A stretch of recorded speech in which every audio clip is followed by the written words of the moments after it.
मध्य प्रदेश पटवारी 2023 के शासन एग्जाम का हम आज नेक्स्ट एनालिसिस आपके लिए लेकर आए। आज 18 मार्च है और सेकंड शिफ्ट का एनालिसिस हम आपके लिए लेकर आए। इससे पहले हम फर्स्ट तो फाइनली स्टार्ट करते हैं। देखिए जीके करंट अफेयर को हम पहले कवर कर लेते हैं। पहला क्वेश्चन आपका बना है, नर्मदा नदी के किनारे कौन सा नगर स्थित है? कौन सा शहर मध्य प्रदेश की नर्मदा नदी के किनारे स्थित है? इस तरह से क्वेश्चन आपका पूछा गया है। और देखिए यहाँ पर ऑप्शन हमें नहीं मिले थे, तो हमने जितने भी शहर है जो कि नर्मदा नदी के किनारे वो सारे आपके रख दिए हैं। क्लियर है? अब आपको जो भी ऑप्शन में रखा होगा वो आप पहचान लीजिएगा। क्लियर है? तो अमरकंटक, डिंडोरी, मंडला, जबलपुर, नरसिंहपुर, होशंगाबाद, धार, ओमकारेश्वर, महेश्वर, बड़वानी और झाबुआ, ये जो शहर है, ये नगर है, ये बेसिकली नर्मदा नदी के किनारे स्थित है। तो याद रखिएगा ये सभी नगर नर्मदा नदी के किनारे है। आगे से अगर क्वेश्चन पूछे जाए तो आप बता दीजिएगा। नर्मदा नदी मध्य प्रदेश की जीवन रेखा है, सबसे बड़ी नदी है मध्य प्रदेश की, 5वीं भारत की सबसे बड़ी नदी है ये। नर्मदा नदी का उद्गम अमरकंटक से हुआ है, जो कि अनूपपुर के मेकल श्रेणी से के अंतर्गत आता है। और ये जो नदी है पूर्व से पश्चिम की दिशा की ओर बहती है। कुल लंबाई 1312 है और मध्य प्रदेश में 1077। इसके कई सारे नाम है, सोमा देवी, नामोदास, रेवा, मेकलसुता, इन सभी नामों से बेसिकली इसको जाना जाता है नर्मदा नदी को। तो आप देख लीजिएगा। अगला क्वेश्चन बना है, नर्मदापुरम संभाग में कौन सा जिला आता है? तो गाइस नर्मदापुरम संभाग में बेसिकली 3 जिले आते हैं, होशंगाबाद, हरदा और बैतूल। क्लियर है? तो आप याद रखिएगा, हरदा जो जिला है आपका ऑप्शन में दे रखा था, बाकी और 3 जो ऑप्शन थे वो अलग थे, जो कि नर्मदा संभाग के नहीं थे। क्लियर है? तो नर्मदापुरम संभाग में हरदा जो जिला है ये आता है आपका, और होशंगाबाद और बैतूल आता है। क्लियर है? नर्मदापुरम संभाग में होशंगाबाद, हरदा, बैतूल। और ये होशंगाबाद जो जिला है इसका नाम बदलकर क्या कर दिया है? इसका नाम नर्मदापुरम कर दिया है। आप करेंट से अपडेट रहिएगा। नर्मदापुरम इसका नाम अब कर दिया गया है। इसके अलावा यहाँ पर एक माखन नगर, यहाँ पर बावई आता है होशंगाबाद के अंतर्गत, उसका नाम बावई कर दिया है और इसका नाम कर दिया है, क्या कर दिया है? नर्मदापुरम कर दिया गया है। तो चीजें अपडेट रखिएगा, थोड़ी सी क्वेश्चन हो सकता है बन जाए। और जितने भी मध्य प्रदेश के जिले हैं, है ना, संभाग के जिले जो भी है उनके ऊपर हमने ट्रैक बना रखी है, आप जाकर देख लीजिएगा, चैनल पर मिल जाएगी। नेक्स्ट पॉइंट है आपका, नर्मदापुरम होशंगाबाद जिले का प्राचीन नाम है। क्लियर है? नर्मदापुरम संभाग का औपचारिक रूप से उद्घाटन 27 अगस्त 2008 को हुआ और इसके अंतर्गत नर्मदापुरम, हरदा, बैतूल जिले आते और ये 3 जिले पूर्व में भोपाल संभाग के हिस्सा थे। नेक्स्ट क्वेश्चन पूछा गया है, जोगी महल के किले में स्थित है। तो जोगी महल जो देखने को मिलता है ये रणथंभौर का किला में स्थित है। अब ये क्यों पूछा है ये तो हमें आइडिया नहीं है कि जोगी महल ये राजस्थान का बेसिकली क्यों पूछा गया है, बट ये क्वेश्चन आपका आया है। तो रणथंभौर के किले में जोगी महल, रणथंभौर के किले में, रणथंभौर के किले को देखने पर अफुल फजल ने कहा था कि अन्य सभी किले नंगे हैं, लेकिन ये जो किला है बख्तरबंद है। क्लियर है? जोगी महल रणथंभौर राष्ट्रीय उद्यान में स्थित राजस्थान राज्य के सवाई माधोपुर जिले के एक सुंदर गेस्ट हाउस है। क्लियर है? तो गाइस आपको पता होगा आबकारी के एग्जाम में भी इस तरह से राजस्थान और यूपी से क्वेश्चंस बने थे, और यहाँ पर भी सेम ऐसा ही मैटर देखने को बन रहा है। एक दिन महाराष्ट्र के सीएम पूछ लिए गए, पृथ्वीराज चौहान। क्लियर है? अब ये राजस्थान वाले एक दिन और क्वेश्चंस पूछा था, आज फिर वापस से पूछ लिया है। तो इस तरह से क्वेश्चंस पूछे जा रहे हैं। एमपी में क्या जीके की कमी है जो आप बाहर जा रहे हो पूछने के लिए? क्लियर है? एमपी में इतना सारा जीके आप पूछो ना, वहीं से और डीपली चले जाओ थोड़ा, बट वहीं से तो पूछो। तो यहाँ पर ये क्वेश्चंस बने हैं। इसके अलावा नेक्स्ट क्वेश्चन पूछा गया है, दुबेला कहाँ स्थित है? तो दुबेला छतरपुर में स्थित है। ये क्वेश्चन आपका बना है। दुबेला बेसिकली ये एक छत्रसाल की समाधि है, महाराजा छत्रसाल की समाधि दुबेला। तो ये कहाँ पर आता है? छतरपुर जिले में आता है। दुबेला वर्तमान में मध्य प्रदेश के छतरपुर जिले में स्थित है और यह बुंदेला राजाओं की राजधानी थी। महाराजा छत्रसाल की समाधि है यहाँ पर। महाराजा छत्रसाल की समाधि 18वीं शताब्दी में निर्मित एक अष्टकोणीय संरचना ये है और इसका द्वार मेहराबदार और इसे सजाया गया है। इसका निर्माण किससे करवाया गया? पत्थर की ईंट और चूनों से इसका निर्माण करवाया गया है। तो आप याद रखिएगा। नेक्स्ट अगर आपसे पूछा जाए अगली बार तो आप ध्यान रखिएगा। नेक्स्ट क्वेश्चन पूछा गया है, निम्न में से कौन सी पर्वत चोटी मध्य प्रदेश में नहीं है? अब ऑप्शंस कौन कौन से थे ये तो हमें नहीं मिल पाए, बट हमने जो भी मध्य प्रदेश की चोटियां हैं वो यहाँ पर रख दी है ताकि आप पहचान पाए। देखिए सतपुड़ा पर्वत, महादेव पर्वत, हिमालय पर्वत, मेकल, अमरकंटक पर्वत, कैमूर, भांडेर श्रेणी, राजपीपला श्रेणी और मध्य सतपुड़ा श्रेणी मध्य प्रदेश की चोटियां हैं। इनमें से इनको छोड़कर अगर और कोई ऑप्शन आपको मिला था तो वो मध्य प्रदेश की नहीं थी। आई थिंक मुझे जहां तक आइडिया है अरावली आपको दे रखा होगा। क्लियर है? तो आप देख लीजिएगा। और मध्य प्रदेश भारत में महादेव पर्वत सतपुड़ा रेंज में धूपगढ़ का पर्वत का घर है। क्लियर है? धूपगढ़ पर्वत का घर है जिसे धूपगढ़ भी कहा जाता है और ये जो समुद्र तल से 1350 मीटर की ऊंचाई पर स्थित है। होशंगाबाद जिले में पचमढ़ी के पास स्थित है। ये पहाड़ी की चोटी से सूर्यास्त देखना आम बात है। तो याद रखिएगा धूपगढ़ के बारे में क्वेश्चंस वैसे भी बनते रहते हैं। अगला क्वेश्चन पूछा है, तेजाजी का मेला किस गांव में लगता है? तो तेजाजी का जो मेला लगता है ये भामावत गांव में लगता है, जो कि गुना जिले में आता है। क्लियर है? तो मध्य प्रदेश के भामावत गांव गुना जिले में आयोजित होता है। तेजाजी के जन्म को चिन्हित करने के लिए भाद्र माह में लगता है ये मेला। कब लगता है ये भी पूछा जाता है, कितने दिनों तक चलता है? 10 दिन। 10वें दिन तेजाजी का मेला आयोजित किया जाता है भाद्र माह के। याद रखिएगा तेजाजी के मेलों में सर्पदंश को ठीक करने के लिए अनुष्ठान किए जाते हैं। और नागाजी का मेला जो लगता है ये मुरैना जिले के पोरसा गांव में लगता है। हीरा भूमिया का मेला ग्वालियर में लगता है। इन मेलों को आप एक नजर देख लीजिएगा। नेक्स्ट क्वेश्चन पूछा गया है, शोषण के विरुद्ध अधिकार किस अनुच्छेद में है? तो शोषण के विरुद्ध अधिकार जो है ये अनुच्छेद 23-24 में है, आर्टिकल 23-24 में। तो अनुच्छेद शोषण के विरुद्ध अधिकार का जो अनुच्छेद है ये आपका 23-24 का भारत का मौलिक अधिकार है। क्लियर है? अनुच्छेद 23 के अनुसार मानव तस्करी और बलात् श्रम का निषेध है। इसी के साथ अनुच्छेद जो 24 है इसके अनुसार किसी भी बच्चे को कारखाने या खान में काम करने के लिए नियोजित नहीं किया जाता है और नहीं किया जाएगा। 14 वर्ष से कम उम्र के खतरनाक रोजगार में नहीं लाया जाएगा। तो ये कहता है आर्टिकल 24। भारत में 6 मौलिक अधिकार है, इनको एक नजर देख लेते हैं क्योंकि ये क्वेश्चन बना है ये भी मौलिक अधिकार से ही बना है। भारत के 6 मौलिक जो अधिकार है भारत में, पहला है समानता का अधिकार जो कि अनुच्छेद 14 से 18 के बीच में है। स्वतंत्रता का अधिकार, कला, ये अनुच्छेद है 19 से 22। क्लियर है? और शोषण के विरुद्ध अधिकार 23 से 24। धार्मिक स्वतंत्रता का अधिकार 25 से 28 और शैक्षणिक और सांस्कृतिक अधिकार 29 से 30, संवैधानिक उपचार का अधिकार जो है ये आपका 32। तो इनको आप याद रखिएगा, ये आर्टिकल है और भारत के मौलिक अधिकार ये हैं, इनका कौन किस आर्टिकल में है ये आपको पूरा याद रखना है। नेक्स्ट क्वेश्चन पूछा गया है राष्ट्रपति पद का कार्यकाल का उल्लेख किस अनुच्छेद में है। तो राष्ट्रपति पद का कार्यकाल जो का उल्लेख जो है ये अनुच्छेद 56 में है, आर्टिकल 56 अनुच्छेद 56 में। अनुच्छेद 53 भारत द्वारा संघ की कार्यपालिका शक्ति राष्ट्रपति में निहित की गई है और भारत का राष्ट्रपति लोकसभा, राज्यसभा, विधानसभा के निर्वाचित सदस्यों द्वारा चुना जाता है। भारत के राष्ट्रपति का जो कार्यकाल होता है ये 5 वर्ष का होता है। भारत के राष्ट्रपति अनुच्छेद 52 से 62 तक पूरा जो ये आर्टिकल है भारत के राष्ट्रपति के बारे में है। अब हम आपको एक एक करके बताते हैं 52 से 62 तक कौन कौन से में क्या है। यहाँ से लगातार क्वेश्चन आपके बन रहे हैं। अनुच्छेद 52 संविधान में भारत के राष्ट्रपति के बारे में बताता है। अनुच्छेद 53 संघ की कार्यकारी शक्ति के बारे में। अनुच्छेद 54 राष्ट्रपति के चुनाव से संबंधित है। अनुच्छेद 55 भारत के यानी राष्ट्रपति के चुनाव का तरीका से संबंधित है। अनुच्छेद 56 राष्ट्रपति पद का कार्यकाल से संबंधित है, जो कि क्वेश्चन पूछा है। अनुच्छेद 57 पुनः निर्वाचन की पात्रता से संबंधित है। अनुच्छेद 58 राष्ट्रपति के चुनाव के लिए योग्यता के लिए ये बेसिकली है। अनुच्छेद 59 राष्ट्रपति के कार्यालय की शर्तें से संबंधित है। अनुच्छेद 60 राष्ट्रपति द्वारा शपथ या पुष्टि से रिलेटेड है। अनुच्छेद 61 राष्ट्रपति के महाभियोग की प्रक्रिया को बताता है, ये ज्यादातर पूछा जाता है। और अनुच्छेद 62 राष्ट्रपति के पद की रिक्तता को भरने के लिए चुनाव का समय, आकस्मिक निर्वाचन को भरने के लिए निर्वाचित व्यक्ति के पद की अवधि ये बताता है। तो इन सभी को अच्छे से याद करेगा, राष्ट्रपति से रिलेटेड लगातार क्वेश्चन बन रहे हैं। नेक्स्ट क्वेश्चन है KR गौरी अम्मा का मई 2021 में निधन हो गया। क्लियर है, KR गौरी अम्मा का मई 2021 में निधन हो गया। वहां निम्नलिखित में से किस पार्टी से संबंधित थी, ये क्वेश्चन आपका पूछा गया है। कम्युनिस्ट पार्टी से इनका संबंध था। क्लियर है, याद रखिएगा KR गौरी अम्मा इनका नाम है। मई 2021 में इनका निधन हुआ। कम्युनिस्ट पार्टी से इनका संबंध है, याद रखिएगा। और इसके अलावा जनाधिपति समरसता समिति की नेता थी ये KR गौरी अम्मा, इनका मई 2021 में निधन हुआ है। केरल विधानसभा में सबसे लंबे समय तक सेवा करने वाली महिला विधायक और विधानसभा की सबसे बड़ी महिला सदस्य और सबसे पुरानी महिला मंत्री रही है। केरल में 1957 की पहली लोकतांत्रिक रूप से चुनी गई कम्युनिस्ट सरकार में मंत्री भी ये थी। तो इनके बारे में हो सकता है ये किस करंट के फॉर्मेट में पूछा है, आई थिंक मुझे यही लग रहा है। नेक्स्ट क्वेश्चन पूछा गया गुफा कहाँ स्थित है। इस तरह से कोई गुफा दे रखी थी मध्य प्रदेश की। अब ये उदयगिरी की गुफा थी या पांडव की गुफा थी, कौन सी गुफा थी ये तो मुझे नहीं पता है, बट गुफा दे रखी थी कि कहाँ पर स्थित है। तो एक नजर आप गुफाओं को देख लीजिएगा, जितने भी गुफाएं हैं। देखिए कल वाले एग्जाम जो हुआ है एनालिसिस में हमने कवर किया था, उदयगिरी की 5वें नंबर की गुफा पूछी गई थी विष्णु के वराह अवतार से संबंधित। तो इस तरह के क्वेश्चंस काफी ज्यादा पूछे जा रहे हैं। गुफा से आज भी क्वेश्चंस आपका बना है, तो इसको एक नजर देख लीजिएगा, आगे आने वाले एग्जाम में भी आपके क्वेश्चंस बनेंगे। नेक्स्ट क्वेश्चन है नर्मदा नदी का उद्गम कहाँ से हुआ है। तो अमरकंटक से हुआ है। नर्मदा नदी मध्य प्रदेश के अमरकंटक पहाड़ी के शिखर से निकलती है। यहाँ से 3 नदियां निकलती है। एक आपकी सोन नदी है, सोन नदी, एक आपकी कौन सी है नर्मदा नदी और एक है आपकी जोहिला नदी। तो 3 नदियां बेसिकली निकलती है यहाँ से अमरकंटक से। तीनों के बारे में आप याद रखिएगा। नर्मदा नदी मध्य प्रदेश, गुजरात, महाराष्ट्र राज्य से होकर बहती है और ये जो नदी है गुजरात के भड़ोच जिले में अरब सागर में जाकर मिल जाती है। नर्मदा और ताप्ती बिना डेल्टा की सबसे बड़ी नदियां हैं। क्लियर है।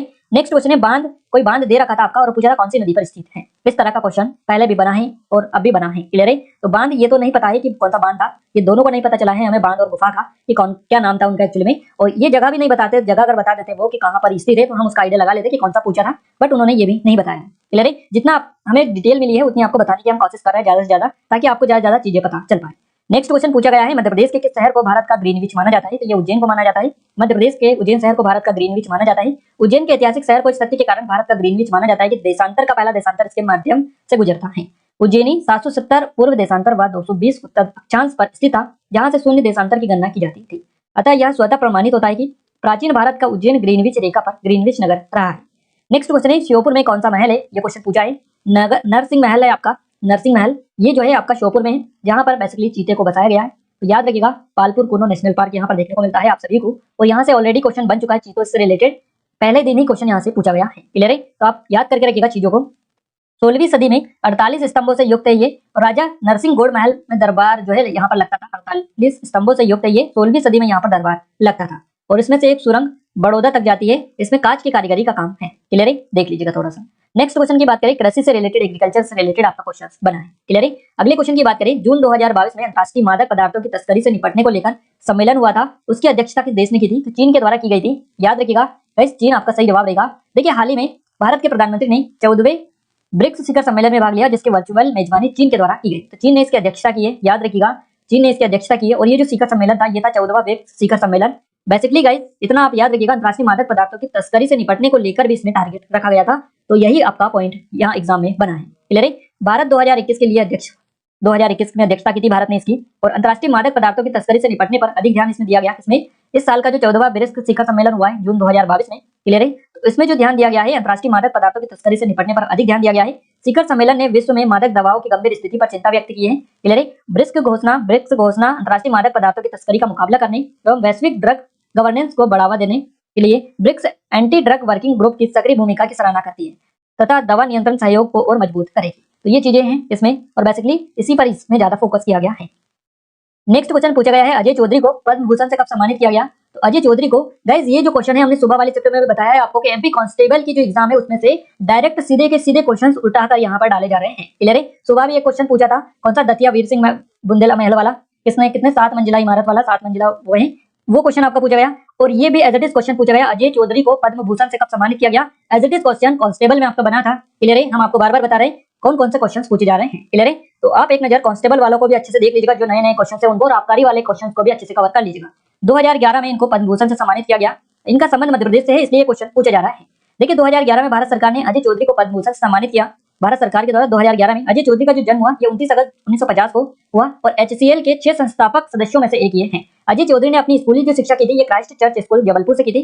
क्लियर है? तो इनका संबंध जबलपुर से रहा है बेसिकली, तो याद रखिएगा, इसलिए ये क्वेश्चन बन रहा है, मध्य प्रदेश से रिलेटेड है ये थोड़े बहुत। यहाँ से आई थिंक यही आपका डेटा है, और इनको एक नजर देख लीजिएगा। जितने भी मध्य प्रदेश के पद्म भूषण और भी पूछे जाएंगे आगे आपके पद्मश्री पद्म भूषण से रिलेटेड, अगर ये क्वेश्चन पूछा गया था, क्योंकि कांस्टेबल में इसी तरह से क्वेश्चन फिर धीरे धीरे आने लगे थे।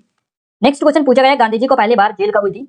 काफी ज्यादा क्वेश्चन कांस्टेबल में गांधी जी के बारे में पूछे गए थे, गांधी युग से रिलेटेड, उसको कवर कर लीजिएगा। गांधी जी को पहली बार जो जेल हुई थी ये हुई थी 10 अप्रैल 1919 को पलवल रेलवे स्टेशन से हुई थी। क्वेश्चन पूछा जाए कि कहां से हुई थी, तो पलवल रेलवे स्टेशन से हुई थी। मुंबई से पंजाब के लिए ट्रेन से रवाना हुए थे और उस दौरान पलवल पहुंचते ही इनको 10 अप्रैल 1919 को ब्रिटिश सरकार द्वारा गिरफ्तार किया गया था। क्लियर है? ऐतिहासिक दस्तावेजों के अनुसार ये गांधी जी की पहली गिरफ्तारी मानी जाती है। क्लियर है? तो ये क्वेश्चन आपका बना है। नेक्स्ट क्वेश्चन है, किस अधिनियम के तहत ब्रिटिशों के द्वारा भारतीय शिक्षा के लिए 1 लाख रुपए की राशि प्रदान की जाती थी? क्लियर है? तो ये 1813 का चार्टर एक्ट है। इसके तहत ब्रिटिशों के द्वारा भारतीय शिक्षा के लिए 1 लाख रुपए की राशि प्रदान की जाती थी। 1813 का चार्टर एक्ट एक ऐसा अधिनियम था जिसने ब्रिटिश की संसद द्वारा भारत में ब्रिटिश ईस्ट इंडिया कंपनी के शासन को जारी रखा। एक प्रावधान था कि कंपनी को रुपए का निवेश जो है करना चाहिए, और भारतीयों की शिक्षा पर हर साल 1 लाख शिक्षा की राज्य प्रणाली चार्टर अधिनियम के साथ शुरू हुई। क्लियर है? देख लीजिएगा। नेक्स्ट क्वेश्चन बना है, केशवानंद भारतीय अधिनियम से रिलेटेड क्वेश्चन पूछा गया है। क्लियर है? क्वेश्चन एग्जैक्ट तो नहीं मिला है कि क्या क्वेश्चन था, डिटेल आप समझिएगा थोड़ी सी। केशवानंद कौन थे हम थोड़ा सा बता दें आपको। भारतीय हिंदू महंत ये थे जो 1961 से निधन तक भारतीय राज्य केरल के कासरगोड जिला है यहाँ पर एक केरल में, इसमें स्थित हिंदू मठ एडनीर मठ के जो है शंकराचार्य थे, प्रमुख ये थे, और इनके रूप में इन्होंने कार्य किया था। तो याद रखिएगा केरल से इनका संबंध है, जिला भी पूछे गए वो बता दीजिएगा। हिंदू मठ एडनीर मठ के शंकराचार्य के रूप में इन्होंने कार्य किया था। 1961 से इनके निधन था। बात करें हम साइंस की, तो साइंस में देखिए माइटोकॉन्ड्रिया से क्वेश्चन बना है, और नाइट्रोजन की संयोजकता पूछिए कितनी होती है, तो 3 होती है। ये 2 क्वेश्चन हमें साइंस से मिले हैं। कंप्यूटर की बात करें, MS वर्ड से क्वेश्चन पूछा है, आउटपुट इनपुट से क्वेश्चन पूछा गया है, CPU से क्वेश्चन पूछा गया है, माउस से क्वेश्चन पूछा है आपका कौन सी चीजों को कहां पर स्टोर करके रखा जा सकता है, कौन सी चीजों को छोड़ देते हैं। बैकअप से रिलेटेड ये स्पेलिंग मिस्टेक मापे जाएंगे, कहां से होती है, इस तरह से क्वेश्चन पूछा गया। एग्जैक्ट क्वेश्चन आप सभी को बताइए, याद नहीं रह पाते हैं। अगर आपने एग्जाम देकर आए हैं तो आप सभी को पता होगा कि क्वेश्चंस याद नहीं रह पाते हैं, क्योंकि क्वेश्चंस का लेवल जो रहता है वो कुछ इस तरह का रहता है कि उनको याद रखना पॉसिबल नहीं हो पाता है। कुछ क्वेश्चंस आसानी से याद हो पाते हैं। क्लियर है? और बाकी कुछ तो बिल्कुल भी नहीं हो पाते हैं। बेज प्रोसेसिंग से क्वेश्चन पूछा गया है। कंट्रोल Z कंट्रोल X से रिलेटेड भी चीजें हुई है, शॉर्ट फॉर्म पूछी थी, यानी कि इसका शॉर्टकट की का जो यूज किया जाता है, किसके लिए किया जाता है, इस तरह से पूछे गए थे। इसके अलावा फुल फॉर्म पूछा था। MS ऑफिस से क्वेश्चन बने हैं। वायरस से क्वेश्चन पूछे गए, मदरबोर्ड में चिप लगी होती है नहीं, इस तरह से क्वेश्चन पूछे गए। Shift+X इसकी शॉर्टकट की है, ये क्वेश्चन बनाए। ऑपरेटिंग सिस्टम से क्वेश्चन पूछे गए। हैकिंग से रिलेटेड भी क्वेश्चन देखने को मिले हैं। बात करें हिंदी में, तो विलोम शब्द से रिलेटेड क्वेश्चन पूछे गए हैं गाइस। पर्यायवाची से क्वेश्चन बने हैं आपके। कर्मधारय समास से क्वेश्चन बने हैं। अलंकार से क्वेश्चन बने हैं। संधि से भी प्रश्न पूछे गए हैं, और इस तरह का एक क्वेश्चन बना है, ए से ए तक कौन से शब्द में आता है, इस तरह से मुझे तो कुछ समझ में नहीं आया, बट जैसा बताया है एज इट इज आपको बताने की कोशिश की है। और जो लोग एग्जाम देकर आए वो थोड़ी सी हेल्प कर दीजिएगा। आपको क्या करना है, आपको थोड़े से इनको करेक्शन करना है। इनमें से जो भी हम बता रहे हैं आधे अधूरे क्वेश्चन मिले, इनको आपको पूरा करना है कि क्या एग्जैक्ट पूरा क्वेश्चन पूछा गया था, क्योंकि इतनी तो आप हेल्प कर ही सकते हैं। तब आपको याद नहीं आया, बट अब ये इतने क्वेश्चन देखकर आपको पूरे क्वेश्चन से आ गए होंगे, तो आप थोड़ी सी हेल्प कर दीजिएगा कमेंट में जाकर।